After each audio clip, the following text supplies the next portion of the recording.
Alright guys, this is going to be a tough video, but I think we need to tell you so that maybe this doesn't happen to your family. My best friend of 40 years is no longer here. He went in for a simple operation at a hospital. I'm not going to mention names and I'm not going to mention doctors right now, but just want to let you know where the healthcare system is nowadays. He went in for a simple operation. This operation, from the surgeon's own mouth, has only like a 5% chance of anything going wrong on it. Well, something went wrong.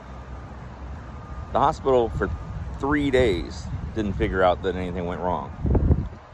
Then after 3 days, they finally figured, hey, something wasn't right. And now my buddy was septic. And he was septic to the point where he had bile all through him. So they literally had to cut his chest wide open, take his organs out, try to wash everything they could out, try to get all the bile out, sew him back up, had to put him on a ventilator. He got infections, of course. He had fevers. They put him on many medicines. They would take him off medicines. They put him on medicines. They would keep his blood pressure up. They put his blood pressure down. They ended up having to do a dialysis on him. At some point in time, they decided that since he had been intubated for so long, that they wanted to put a trach in him because that would be easier for him. And they convinced him to have that done. So he went in to get the trach. When he came out, he was paralyzed. Now, they said this has never happened. So now we've had a surgery that only had a 5% chance of being go wrong. And now we've had a surgery where your simple trach being put in has now caused him to be paralyzed from the neck down. He can move his head. He can talk. He understands everything. And then, so they did many MRIs and stuff like that. There was no stroke. There was no anything that should have caused this.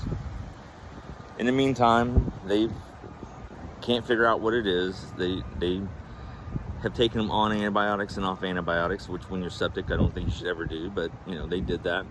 At one point in time, while he's paralyzed, they put him on a muscle relaxer. A muscle relaxer.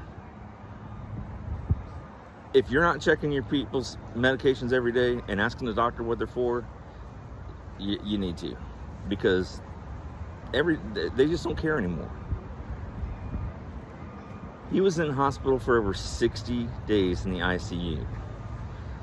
At the very end of his time, he was still paralyzed, but they had tried to treat him for Guillain-Barré disease, or GBS. They were doing therapy on him. The day before that, they wanted to put a feeding tube in his stomach because basically they wanted to get him out of there, and to get him out of there, they needed a feeding tube in his stomach instead of in his nose. They go in to do that surgery, and they decide, okay, this is the best thing for you. Let's do this, and he agrees. And they go in. Oh, they can't do that either.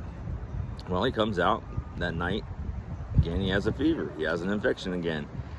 Imagine that. Then they let him sit there for 5 hours. 5 hours.